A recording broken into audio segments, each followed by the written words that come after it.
Talk a lot about what's so great about the safari park, and we're going to talk a little bit about a lot of different wildlife we see on the way. But first, we have to talk about safety. Do me a favor, if you're seated by a door, rattle the door for me. Yep, I heard that. Good. That's what I want to hear. So those doors are just latched. Please don't lean on the door or sit on the door at any time during our tour. You know the rules beyond that. Keep your arms and legs and children inside the vehicle at all times and remain seated anytime the vehicle is in motion. Now, many times along the way, we're going to stop to get a better view, see some wildlife. For example, right now, look at this whole tower of giraffes on our left.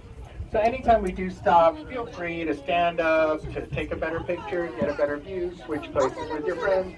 Whatever you want to do is fine. But then when we start moving again, please have a seat again.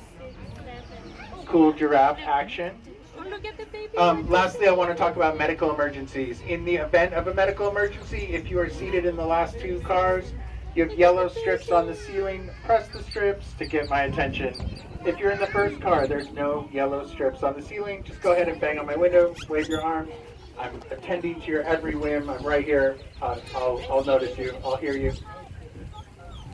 First thing you're going to notice about the safari park is we have gigantic habitats, sprawling, ranging, acres and acres of space. We're going to tour around almost 300 acres of wildlife conservation just in the next 25 minutes alone. The second thing you're going to notice about the safari park is that the flamingos are back. Yay!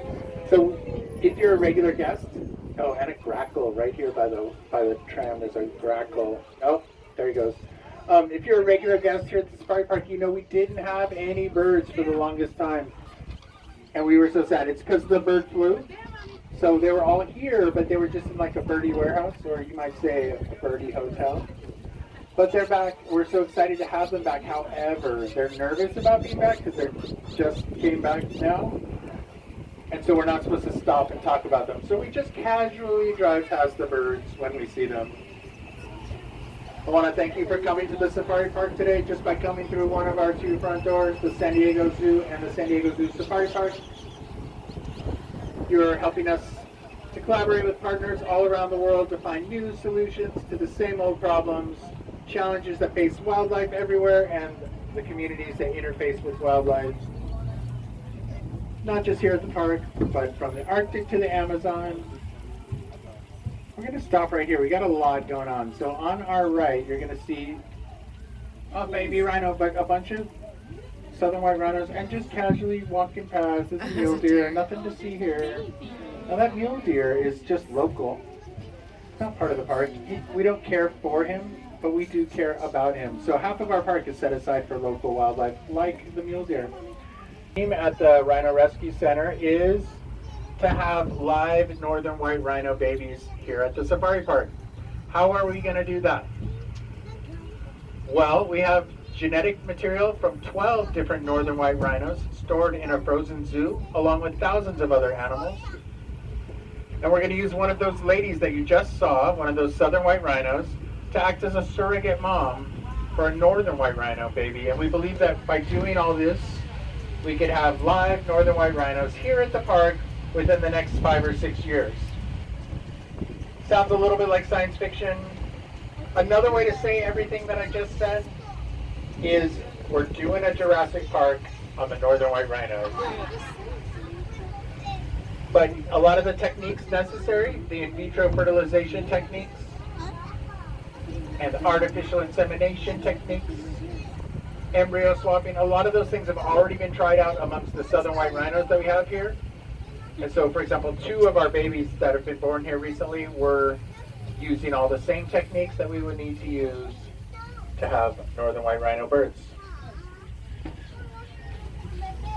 A little sideways horn, inlets and water butt there on the right.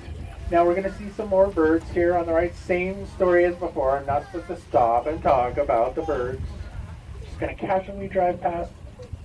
But these are some pink-backed pelicans, yellow-billed stork, West African crown crane, leopard-faced vultures, and Ruppel's vultures. So if you're looking for your vultures, they're going to be up here in the trees, kind of over there in the shadows.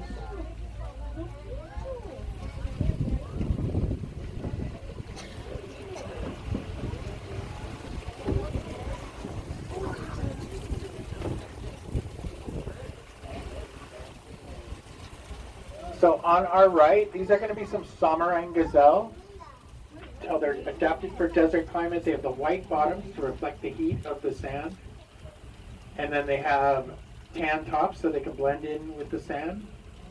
Nice twisted horn antelopes.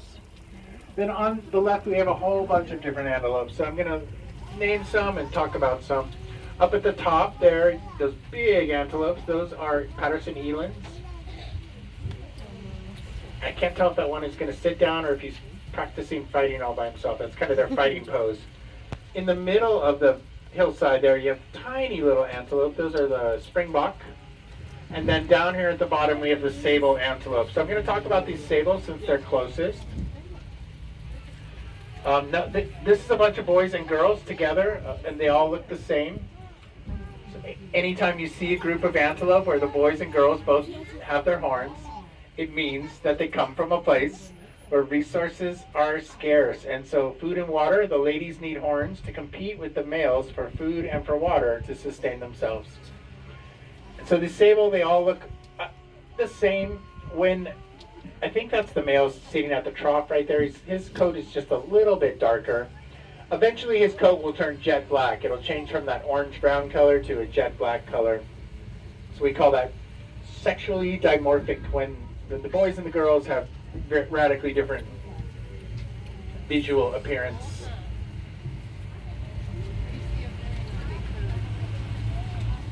So some of you ride the tram all the time, but I bet people even like you haven't seen the Ellipson waterbuck over here. So if you look over by those logs over there in the middle, on the left, there's our population of Ellipson waterbuck.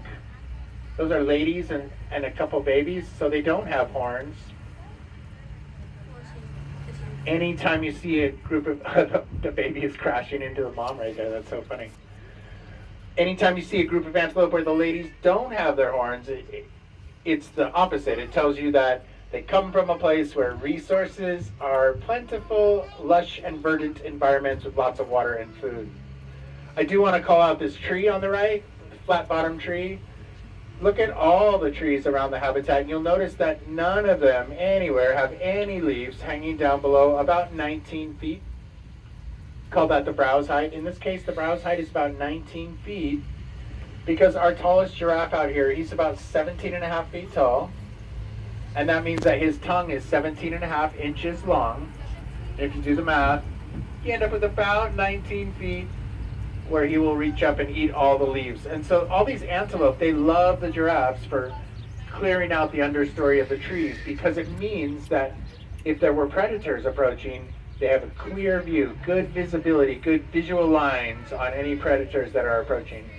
These are hemsbok on the left, some of my very favorite antelopes. They're all my favorite. And then on the right, this is a site you're unlikely to see anywhere else on the planet. These are Somali wild ass, critically endangered. And there's a couple more Samarang gazelle in there with them. So I think these will be the boy Samarang gazelle, and the ones we saw earlier were all ladies. And there's a camel. And then on our left, well, there's a camel up there too. So on the right, up at the top of the hill, you'll see a dromedary camel, Dune. Maybe you have memories of being a kid at the park and there used to be a camel that walked around and greeted guests. Was that a dream? No, that's Dune, and there he is. So these hemsbok on the left, look at their threat mask, the black and white lines on their face. So a threat mask has two main purposes. It hides their eyes. So where are their eyes? You can't really see them. But also it extends the visual length of their horns. So they use their horns to defend themselves, and they use their horns to intimidate each other. And so by making them look longer, you get more bang for your buck. And then I'm not supposed to say the stars of the show, but here we are, the stars of the show, the Maasai giraffe. These are the guys who trim the trees. They're not usually over here. I don't know if I can stop here and let everybody see them all. I think we're doing pretty good. Hopefully you don't get stuck behind one of these trees. And so Maasai giraffe are the tallest subspecies of giraffe. And they have the darkest spots. But otherwise, all the giraffes are pretty much the same. They have the two, these are all ladies. And so they all have two ossicones. The one way up ahead eating at the little boma over there is the dark one. He's the male, so he could grow about 5 ossicones once he's fully mature. But maybe since he's the only male around, he might only end up with the 2 ossicones.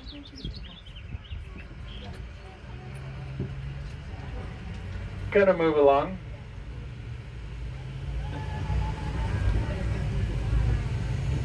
So we're transitioning now from our, there's go on the left, the dark giraffe.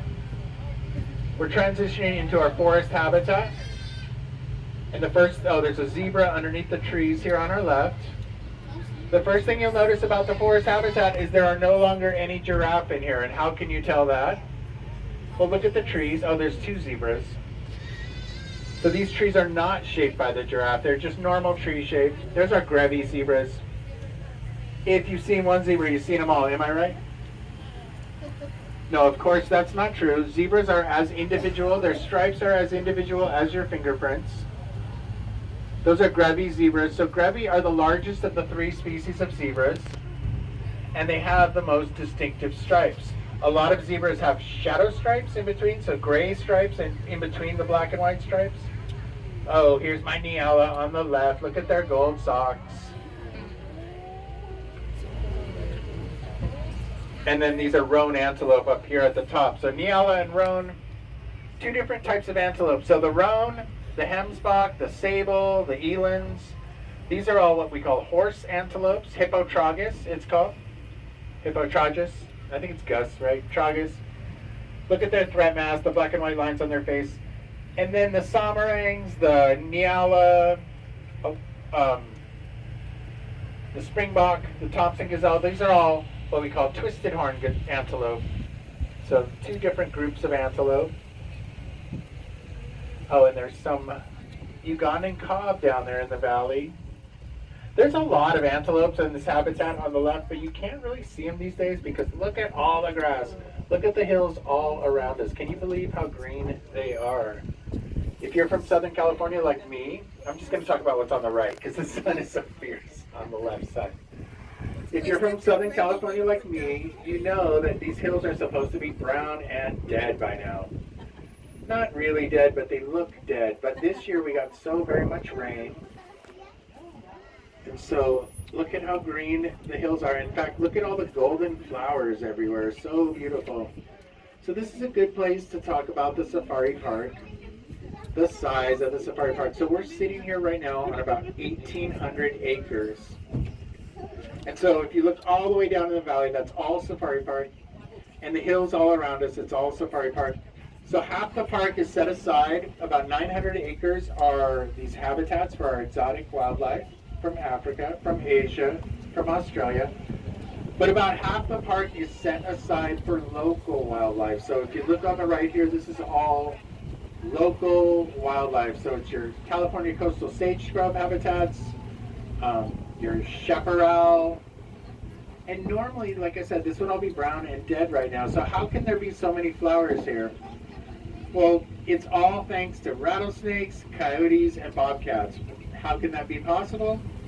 Well, normally the mice, they live out there, tons of mice, and they eat all the little seeds from all these plants all day long. And mice are just like Costco shoppers. They come home with way more food than they could ever eat. So what do? They bury it in the ground, come back and eat it later. And if that was how the story ended, that would be the end of this whole habitat. It would disappear. But what happens is the predators, so your burrowing owls, your eagles, your rattlesnakes, your coyotes, your bobcats, everybody eats those little mice. And when they do, those little caches of seeds are left buried in the ground and forgotten. And then a year like this happens where we get a big rain, many big rains, inches and inches and inches of rain, and look at what you get. Bursting out millions of flowers from nowhere.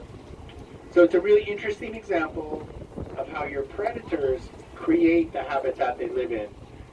So if they didn't eat the mice, then the mice would eat all the seeds. If the mice ate all the seeds, this would all just be bare or grassy. We always think of conservation the other way around, like the polar bears are running out of habitat, so their numbers are dwindling. The orangutans are running out of habitat, so their numbers are dwindling. But in the case of the coastal sage scrub habitat, It's the opposite. It's when the predators disappear, the habitat disappears. So I know what you're thinking.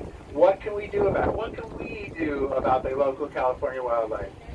Well, it's pretty simple. Just be a little bit more tolerant of your rattlesnakes and your coyotes and even your squirrels, because the squirrels dig holes that then later on the burrowing owls will live in the holes. I slowed down to go around. Somebody dropped their hat.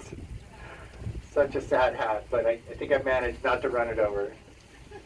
So yeah, the thing you can do to help the local wildlife is just be tolerant of squirrels, be tolerant of rattlesnakes, be tolerant of coyotes. It's not that hard. I know they're annoying. Who's this dark circle on our left? Do you guys see the Cape buffalo right here? So Cape buffalo defend themselves as a group. There's no I or you in team, and there is no I or you in Cape buffalo. So lions are always trying to prey on Cape buffalo, but like it would take 2 or 3 lions to jump on one of those Cape buffalo, and the rest of the Cape buffalo would not run away. They would assault the lions. So they would attack, they would stomp on the lions. Look at the horns on the Cape buffalo. They will use those horns to pick up a full-grown adult lion and toss it through the air like a rag doll. So when you're a tough guy like that, you don't want to blend in. So whereas everyone else has the browns and the oranges, Cape buffalo have the black fur to try to intimidate you. Not just the animals, but the plants. Look at this tree, my favorite, the coral tree on the right. Look at the green leaves and the orange blossoms. So pretty. Look on the left, there's another coral tree. Where are the green leaves? How come it has so many more flowers? Well, so obviously that is a giraffe-infested coral tree. So the giraffes have eaten all the leaves, but look at how many flowers there are. So while the giraffes eat the leaves, they're also pollinators. So does the tree hate the giraffes? Yes, because it eats the leaves. Does the tree love the giraffes? Yes, because it's pollinating its flowers. Very complicated relationships out here between the trees and the giraffes, between all the wildlife.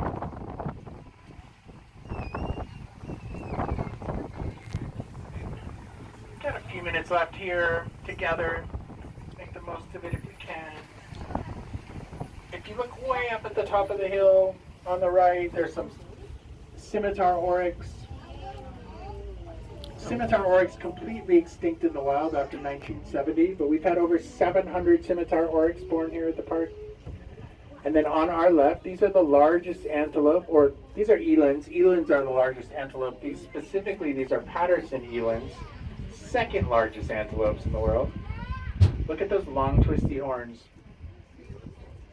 You see the dewlap hanging off their throat right there. So that little pouch on their throat is packed full of blood vessels. So when they run, the little pouch waves around in the air and cools them off like a radiator. So when you weigh a ton, they can weigh a ton. When you weigh a ton, you don't have too much to fear from lions, but still running is your main game when you're an antelope. And so that little radiator lets them run just a little bit longer than they could otherwise because it keeps their blood cool. So I was saying scimitar oryx completely extinct in the wild. We've had over 700 of them born here at the park. These are the things we're the most proud of when we can drag nature back from the edge of extinction. We've had over 180 rhinos born here. We have one lion, Izu. Maybe you remember Izu. Izu has over 200 descendants. So chances are if you've seen a lion anywhere in the USA, it probably came from here. Cheetahs. We've had over 130 cheetahs born here in the park.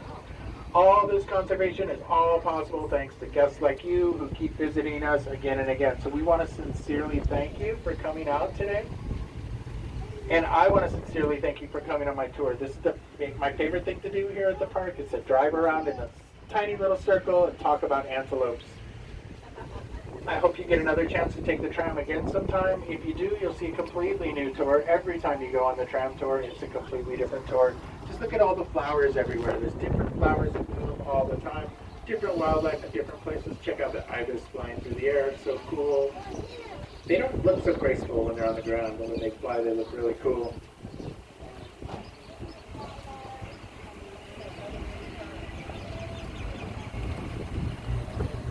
And the flamingos and the ibis are out there on the pond. So all the birds on the other side of the fence are local birds. Safari Park is a great place for local birds to post up. Because Caribbean flamingos, as the name implies, just live on. Oh, there's some crown cranes right there. That's a West African crown crane right there on the left. And more giraffes. So crown cranes have a really cool strategy for protecting their youth. They nest on the ground, but in seasonal wetlands, so marshy, winter marsh. And so their youth is protected by the swamp. They live on little islands, but as the islands are drying up, the fledglings are growing bigger and bigger until finally when the marsh is gone for the summer, the fledglings have flown away. It's a really cool strategy for protecting your youth.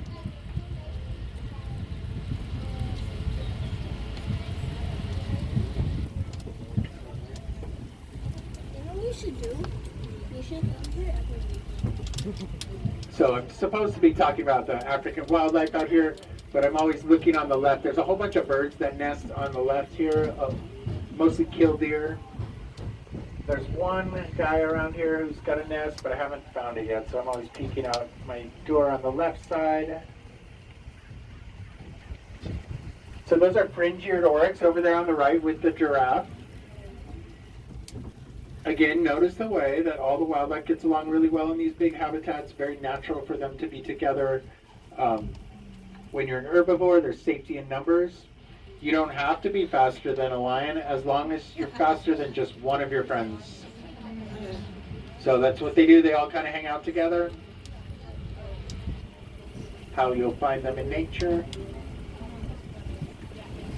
I'm just going to pull up on this corner for one last minute, stare out the window. There's a bunch of rhino off in the distance. These are more southern white rhinos. All these rhinos that you see over on the right, they were all born here. But that one is all wet. He's been bathing. Rhinos love some mud.